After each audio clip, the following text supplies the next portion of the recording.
지난 주간에는 우리 필리핀 민다나오에 우리 교회가 하나님께 봉헌한 초등학교를 방문하고 돌아왔습니다. 원래 장로회 주관으로 저희들이 선교팀을 구성하려고 했었는데 사정이 여의치 않아서 집사님들도 함께 모집해서 20명의 성도님들이 자비량으로 다녀왔습니다. 물론 교회에서 헌금해 주시고 개인적으로 헌금해 주신 그런 헌금들은 그대로 선교지에 저희들이 드리고 왔습니다. 선교팀은 참 힘들게 밤을 새워서 갔습니다. 직항이 없기 때문에 한번 갈아타고 기다리는 시간이 3, 4시간 정도, 그리고 다시 비행기에서 두 번째 내려서 까가연대로까지 가는데도 약 1시간 이상 그렇게 밤잠을 전혀 자지 못하고 그렇게 갔습니다. 도착하자마자 저희들이 사모님이 준비해 주신 아침 식사를 하고 일을 시작했습니다. 사실은 좀 쉬자 그랬는데 낮잠을 못 주무시는 분들이 계셔서 우리끼리 조용하게 일하자 그러다 보니까 대부분의 분들이 다 일어나셔서 그렇게 일을 시작했습니다. 아까 사진에도 우리가 보셨습니다만 학교가 완성되기는 했지만 아직 부분적으로 좀 미흡한 부분들이 많아서 계단을 저희들이 페인트 칠을 하는데 3층까지 그렇게 6개의 총 계단들을 페인트 칠을 하고 26개의 문짝을 다 코팅되어 있는 것들을 뜯어내버리고 다 오래돼서 그것들이 다 부풀어 올라서 보기 싫어서 그리고 그것의 문짝을 수리했습니다. 사실은 그게 어려운 일입니다. 라카를 칠하는 것은 가까이서 페인트를 대고 칠하는 거니까 다른 데 튀면 안 되니까 코로 전부 신나 냄새가 들어가서 거의 환각 상태에 빠져 있어서 기분이 엄청 좋다 그런 분도 계시고, 그래서 아이들이 아마 이래서 본드 냄새로 환각하는 거 아니냐 그런 얘기가 웃으면 저희들이 그렇게 했습니다. 원래는 서너 개만 좀 심한 것만 제가 고칩시다 그러고 제가 미리 하나 확 뜯어내 버렸습니다. 그랬더니 선교사님 사모님이 아이고 목사님 그거 어떻게 하시려고 그래요 그러길래 차라리 붙어서 덜렁덜렁 뜯은 게 낫겠다고 확 뜯었던 적이 2년 전인데, 이제 가서 좀 몇 개만 고칩시다 그러고 제가 계단 칠하는 데를 좀 도와주러 갔다 오니까 우리 장로님들이 26개를 다니면서 다 뜯어버렸어요. 어떻게 그걸 칠하려고 그러냐 그랬더니 하는 데까지 해보죠. 이틀 동안 그거 신나 냄새 맡아가면서 이틀 동안 그거 칠하시고 고생 많이 하셨습니다. 가수도 정리해주고, 요즘 선교팀들이 민다나오가 이제 계엄령이 선포된 지가 3년 됐습니다. 그러니까 위험지역이라고 선교팀들이 안 오고 또 관리가 안 되다 보니까 고아원 이사하고 그러다 보니까 문짝들이 다 화장실 문짝이 썩었어요. 절반은 화장실 문짝이 없고 한 그 중에 살아남은 것들도 밑에 다 아이들이 이제 샤워하고 그래가지고 다 썩어서 그냥 화장실을 보는데 문짝이 없이 화장실을 봐야 되고 그런 상황입니다. 선교사님이 이미 학교를 짓고 고아원을 짓느라고 너무 지쳐 있어서 손을 댈 수 없고 돈도 없으니까 문짝도 없습니다. 그래서 그거 어떻게 고쳐보자. 그래서 있는 대로 우리가 시간이 없으니까 그냥 문짝 반 썩었으면 반 잘라내고 장석 다 바꾸고 수도꼭지 다 고장나서 사다가 수도꼭지 바꿔드리고 그리고 다 저희들이 정리하고 그렇게 왔습니다. 사실은 2개의 현지교회도 방문해보고 또 우리가 선물 받은 기증받은 그런 것으로 가지고 이제 아이들한테도 기증을 하고 또 2개의 교회에 저희들이 금일봉도 전달하고 쌀도 전달하고 그렇게 했습니다. 어쨌든 그렇게 다녀올 수 있도록 도와주신 성도님들께 감사의 말씀을 드리고 함께했던 20명의 성도님들께 특별히 감사를 드립니다. 저희들이 할 수 있는 것이 은혜다 저는 그렇게 생각합니다. 아마 하고 싶어도 할 수 없는 상황에 있는 교회들도 많을 겁니다. 계단 페인트 칠은 이미 재료를 어떤 교회에서 다 사다 놓으셨대요. 7명의 선교팀들이 왔는데 우리가 하겠습니다 그러고는 엄두가 안 나서 건드려 보지도 못하고 그냥 가서 저희들이 재료는 안 사고 있는 걸 가지고 저희들이 기술만 했습니다. 근데 사실 이게 어렵더라고요. 저도 페인트 칠해 본 경험이 없고 그 3분의 남성들이 주로 그 일을 했는데 한 사람은 포크레인 기사, 한 사람은 평생 레미콘 기사했던 분이시고 은퇴하셨지만 또 한 분은 평생 체육 선생님만 하셨는데 이게 도대체 어떻게 하는 줄을 몰라가지고 저희 고민을 했습니다. 문짝치라고 하는 건 목수 출신 우리 장로님이 계셔서 시키는 대로 그렇게 하고 문짝도 다 새로 달고 그랬는데, 안타까운 거는 제가 고친 다음에 들어가서 보니까 화장실이 문짝이 3분의 1은 고쳐도 없고, 그리고 한두 개는 또 달려있는 밑에서 딱 잘라버려서 밑이 다 보이는 거예요. 그럼 여기서 어떻게 변을 보고 어떻게 샤워를 하냐 그랬더니 없는 것보다 낫습니다. 나중에 와서 고쳐드리죠. 시간이 없어서 그냥 저희들이 그렇게 오기도 했습니다. 어쨌든 감사드리고, 너무 오고 가면서 너무 많은 시간 비행기 타고 배 타고 고생을 많이 해서 지칠 대로 지쳤습니다. 여러분들 좀 위로해 주시고, 여러분들이 헌금해 주신 것과 물품 기증해 주신 그대로 다 전달했음을 말씀드립니다. 2019년은 제가 설교 예고제로 히브리서를 강의한다고 그렇게 말씀을 드렸습니다. 오늘 두 번째 시간으로 역시 예수님의 우월성에 대한 설교를 합니다. 근데 우리가 1절에서 3절에 예수님의 우월성에 대한 설교를 했고, 그리고 오늘은 천사보다 예수님이 우월하다, 그런 제목으로 설교를 하려고 합니다. 히브리서 저자는 예수님을 선지자보다도 천사보다도 모세보다도 제사장보다도 더 위대하신 분이시다, 그렇게 우리에게 말하고 있습니다. 예수님의 우월성을 거론하는 것은 사실 불경건한 것이죠. 더군다나 천사에게 비교하고 선지자에게 비교하고 모세에게 비교하고 제사장들에게 비교하는 것은 해서는 안 될 일이죠. 어떻게 예수님을 그런 피조물들과 비교를 합니까? 어떤 분들은 예수님을 4대 성인 가운데 한 사람이라 학교에서 배웠으니까 예수님이 4대 성인 중에 한 사람인 줄 아는데, 그건 세상 사람들이 만들어낸 이야기고 예수님은 성인이 아닙니다.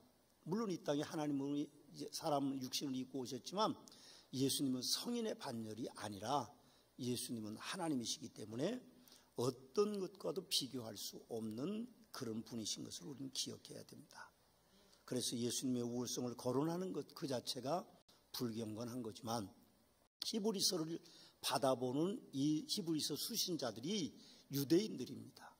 유대인들에게 있어서는 선지자가 중요하고, 그리고 천사가 중요하고, 그리고 모세 율법이 중요하고, 그 다음에 사람과 하나님의 사이를 이어주는 제사장들이 중요하기 때문에 그 사람들에게 예수님은 그 사람들보다, 그 존재들보다 더 위대하다는 것을 밝히기 위해서 오늘 히브리서 기자는 예수님을 그들과 비교해서 예수님이 더 우월하심에 대한 말씀을 하고 계시는 것을 우리는 볼 수 있습니다. 히브리서 기자는 오늘 1절에서 3절에서 이미 선지자보다 예수님이 더 우월하다는 말씀을 했습니다.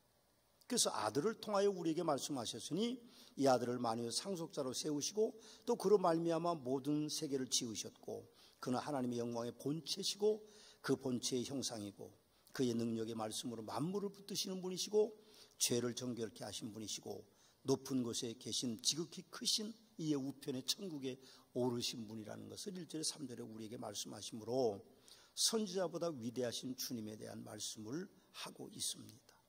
다음에 오늘 본 말씀에 보니까 천사보다 예수님이 우월하심에 대한 이야기를 하고 있습니다. 4절에 보면 그가 천사보다 훨씬 뛰어남은 그들보다 더욱 아름다운 이름을 기업으로 얻으심이니 그랬습니다. 그가 곧 예수 그리스도를 말하는 겁니다. 예수 그리스도는 천사보다 훨씬 뛰어나다고 그렇게 히브리서 기자는 말하고 있습니다.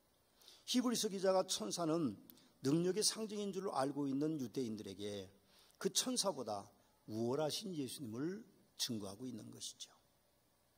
천사는 세상의 창조 전에 하나님에 의해서 만들어진 존재입니다. 욥기 38장 6절 7절 말씀에 보면 욥은 그렇게 말하고 있고, 그리고 유다서 1장 6절 말씀에 보면 그 천사는 사람보다는 조금 뛰어난 신성한 존재고, 그리고 골로새 1장 6절에 보면 하나님에 의해서 창조된 피조물이고 천사라고 말하고 있습니다. 천사는 유대인들에게 아주 중요한 존재였습니다. 성경 66권 가운데 34권에서 천사에 대한 언급을 하고 있고 275회나 천사들에 대한 이야기들이 기록되어 있음을 우리는 봅니다. 천사는 하나님께서 창조하신 피조물로 그 수를 헤아릴 수 없도록 많습니다.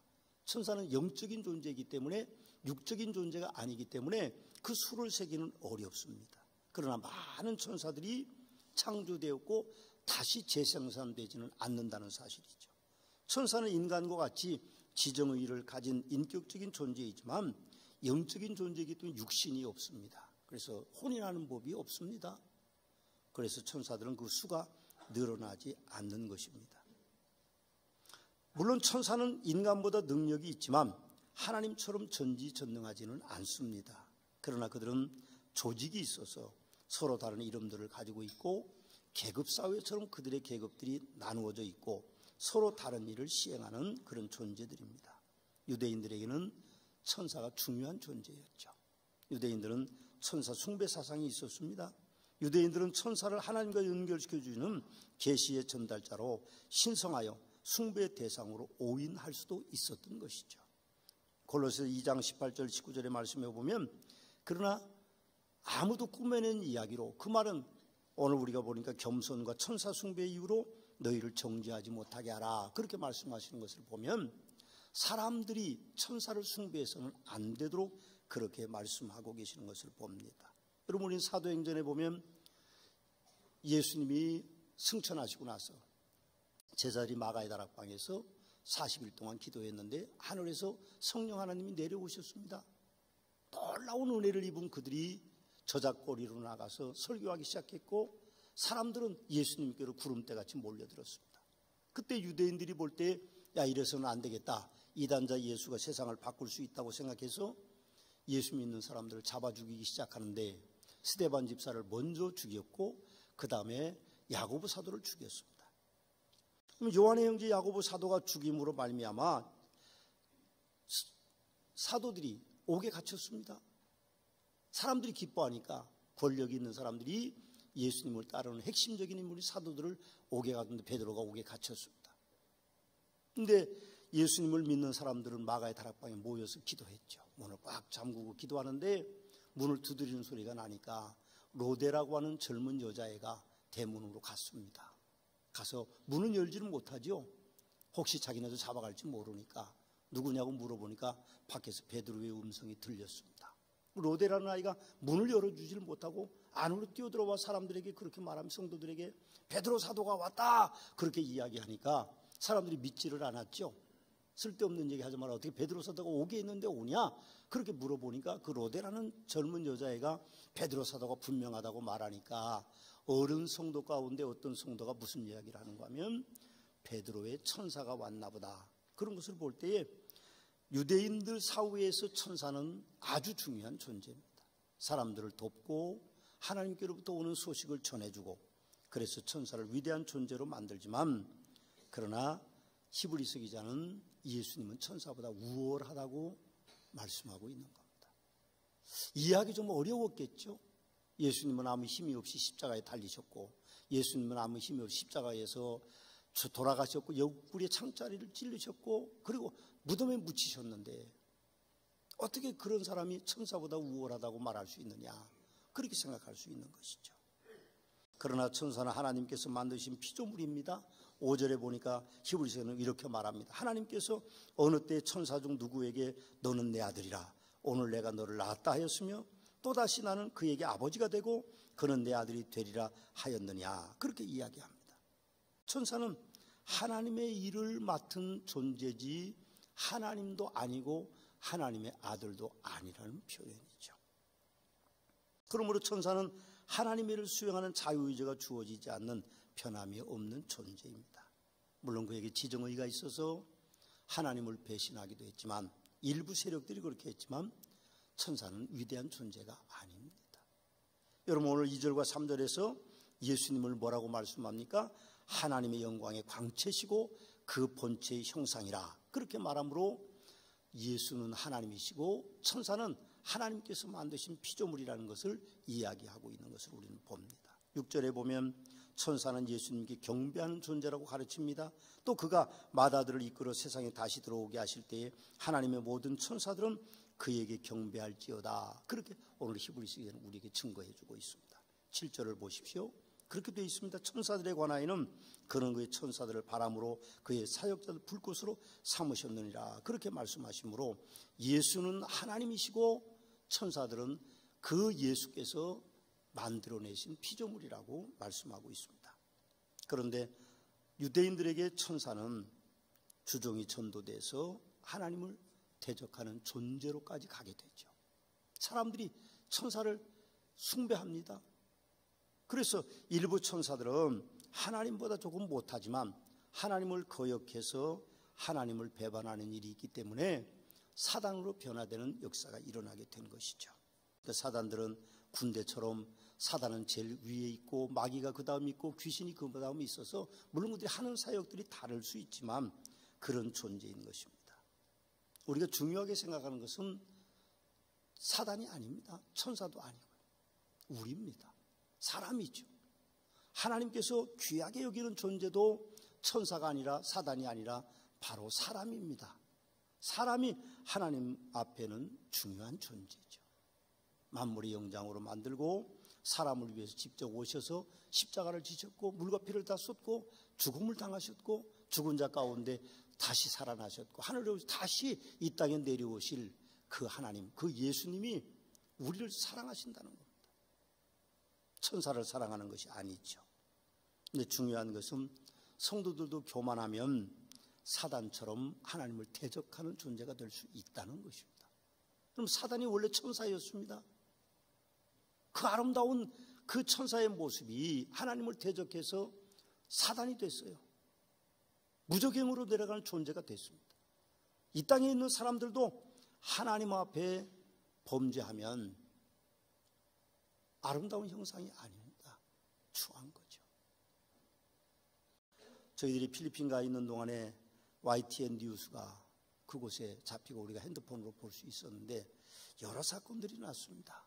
사람이 참 얼마나 악한지 아버지를 죽이고 가다가 두 노부부를 죽이는 그런 일들도 일어나고 있음을 봅니다. 이 사회가 어떻게 된 사회인지 김영균 씨나 또 윤창호 그런 분들이 그렇게 혼자 일하고 음주운전 사고로 세상을 떠나서 세상의 법을 강화하고 기업을 감독한다고 하지만 또다시 부산에서는 하청 노동자 한 사람이 혼자 일하다가 또 죽음을 당했습니다. 사람들은 참 악하죠. 얼마나 무서운지 모릅니다. 무섭습니다. 사람들이 교만해지면 타락한 천사처럼 그렇게 될 수 있습니다. 성도는 하나님의 영광을 가로채서는 안 됩니다. 물론 저도 마찬가지죠. 하나님의 영광을 저는 가로채서는 안 됩니다. 오직 하나님 그분만이 우리가 모실 뿐이고 그분만 우리가 숭배해야 되는 것이죠. 어떤 사람도 우리에게 숭배의 대상이 될 수 없고 천사도 우리의 숭배의 대상이 될 수 없습니다. 천사는 하나님과 사람 사이 일종의 심부름하는 존재일 뿐입니다. 14절의 말씀에 보십시오. 모든 천사들은 섬기는 영으로서 구원받을 상속자들을 위하여 섬기라고 보내심이 아니냐 그렇게 말하고 있습니다. 그런데 사람들은 천사를 숭배하고 있었던 것이죠. 3절에 보면 예수님은 천사를 다스리는 분이라고 말합니다. 창조하신 분이라고 말합니다. 여러분 천사는 구원받을 존재가 아닙니다. 베드로전서 1장 12절에 보면 이런 말씀이 기록되어 있습니다. 이것은 하늘로부터 보내신 성령을 힘입어 복음을 전하는 자들로 이제 너희에게 알린 것이요 천사들도 살펴보기를 원하는 것이라 그렇게 이야기합니다. 천사들도 구원에 관한 것을 살펴보기 원하고 부러워하는 것이지만 천사는 구원받을 자격이 없습니다. 우리 인간들만 구원받을 수 있죠. 천사는 하나님의 구원의 은총이 없습니다. 그러나 우리는 하나님의 구원의 은총이 우리에게 임하는 것이죠. 제가 목회하면서 가장 부담스럽게 느끼는 것은요, 성도님들이 예수 그리스도를 구세주로 안 믿는 겁니다. 제가 마음 부담 가지는 것은 천국에 가서 성도들 못 만날까 두려운 겁니다. 나와 함께 사역했던 분들이, 장로님들이, 안수 집사님들이, 권사님들이, 집사님들이, 성도님들이 천국에서 못 만나는 거죠. 제가 그게 제일 부담스럽습니다. 고속도로를 달리다 보면 고속도로 안내 문구에 졸음의 끝은 이 세상이 아닙니다. 번쩍 저승. 나는 그걸 왜 그렇게 무섭게 그걸 써놨는지 모르겠어요. 번쩍 저승 그러면 뭐 졸음 달아나라고 그러는 건지, 졸음의 끝은 이 세상이 아니라고 써놔서 야, 너무 지나친 문구를 적는다. 그렇지만 제가 졸지 않고 가니까 또 한편으로는 감사하더라고요. 제가 운전하면서 가끔 잘 졸는데 그 문구만 보면 정신이 번쩍 듭니다. 그래서 눈 뜨게 되고 안 졸게 되고 그렇게 해요. 여러분, 윤정수 권사님이 지난 목요일 날 저녁에 소천하셨습니다. 그분은 뭐 평생 건강하게 살지 못하셨다고 본인이 이야기하셨어요. 언니들이 너 지금까지 살아있는 거 보면 기적이다 그랬다니까 그분이 갑자기 뇌출혈로 하루 정도 앓고는 그냥 운명하셨습니다. 어제 제가 와서 그 장례식장에 가서 이기범 안수집사님 남편을 만났어요. 남편이 아주 걱정이 많고 너무 갑자기 아내가 세상을 떠나니까 물론 82세시고 79세지만 어떻게 살아야 될지 모른다. 그런 이야기를 하셨어요. 만약에 말입니다. 천국이 없으면 또 있어도 천국에 들어가지 못하면 그렇게 사랑했던 아내를 못 만나는 거죠. 윤정수 권사님을 제가 뭐라고 부르는가 하면 꽃보다 정숙입니다. 꽃을 그렇게 좋아하세요. 교회 앞에 화단을 그렇게 건강이 안 좋으시고 연세가 많으신데도 많이 관리해 주시는 분이십니다. 예쁜 꽃 있으면 갖다 심어 놓으시고 풀 다 뽑고 참 애를 많이 쓰시는 분이세요. 누군지를 모르는 분들이 많아요. 원체 조용하시니까 말씀도 원체 조그맣게 하시고 귀를 기울여야 들을 수 있는 건강이 좋지 않는 분이셨습니다. 그러나 우리 교회 화단 관리를 몇몇 분이 해주시는데 그분 중에 한 분이세요. 꽃을 얼마나 좋아하시는지요. 그래서 저는 꽃보다 정숙이라고 그렇게 이야기합니다. 천국에 가서 만일 못 뵙는다고 하면 그게 불행한 겁니다. 만일 우리가 못 들어간다고 그러면 얼마나 불행하겠어요. 내가 천국에 가면 다 여러분들을 만나기 찾아다닙니다. 맨션이 지어있든 뭐가 지어있든 간에 제가 찾아서 장로님 만나면 안고, 안수 집사님 만나면 안고, 권사님 만나면 안고, 집사님 만나면 안고, 성도들 만나면 안아야 되는데 없어요. 그럼 제가 길에서 만나서 아니면 사무소에 있는 천사를 만나가지고 어떤 장로님 안 오셨습니까? 물어보면 안 왔다고 그러면 제 가슴이 무너지는 거죠. 어떤 집사님 오셨습니까? 안 오셨다고 그러면 무너지는 거죠. 내가 잘못 가르쳐서 그런 거 아닙니까? 그래서 저는 예수 그리스도에 대한 설교를 자주 합니다. 주님의 이름이 아니고는 천국에 갈 사람이 없기 때문에 예수를 믿으십시오. 수없이 많이 강조하고 틈만 나면 제가 예수 그리스도의 얘기를 합니다. 그분이 아니면 아무도 천국에 갈 사람이 없는 것이죠. 예수님은 유일한 구세주이십니다. 그분을 믿으셔야 여러분들이 죄사함을 받고 그분을 믿으셔야 여러분들이 천국에 가서 저와 여러분들이 만날 수 있는 것이죠. 여러분 로마 10장 9절을 보십시오. 로마 10장 9절에 이렇게 되어 있습니다. 내가 만일 내 입으로 예수를 더 좋은 언약에 사랑하면 더 좋은 언약의 보증이 되셨느니라. 그렇게 이야기합니다. 예수님의 이름이 아니고는 구원받을 수 없습니다. 예수님은 이 세상 어떤 것보다도 우월하신 분이시죠. 오늘 9절에 12절은 이렇게 기록되어 있습니다. 같이 한번 읽어보실까요? 9절에서 12절입니다. 주께서 의를 사랑하시고 불법을 미워하셨으니 그러므로 하나님 곧 주의 하나님이 즐거움의 기름을 주께 부어 주를 동료들보다 뛰어나게 하셨도다 하였고 또 주여 태초에 주께서 땅에 기초를 두셨으며 하늘도 주의 손으로 지은 바라 그것들은 멸망할 것이나 오직 주는 영존할 것이요 그것들은 다 옷같이 낡아지리니 의복처럼 갈아입을 것이요 그것들은 옷과 같이 변할 것이나 주는 여전하여 연대가 다함이 없으리라. 그렇게 말씀하셨습니다. 주님은 천사보다 위대하십니다. 기도하시겠습니다. 이제는 우리 주 예수 그리스도의 은혜와 아버지 하나님의 극진하신 사랑하심과 성령님의 감화와 감동 역사하심의 은총이 예수님의 우월성을 살펴본 서문화교회 성도들 위해 영원한 구원의 하나님으로 함께 계시옵기를 축원하옵나이다. 아멘.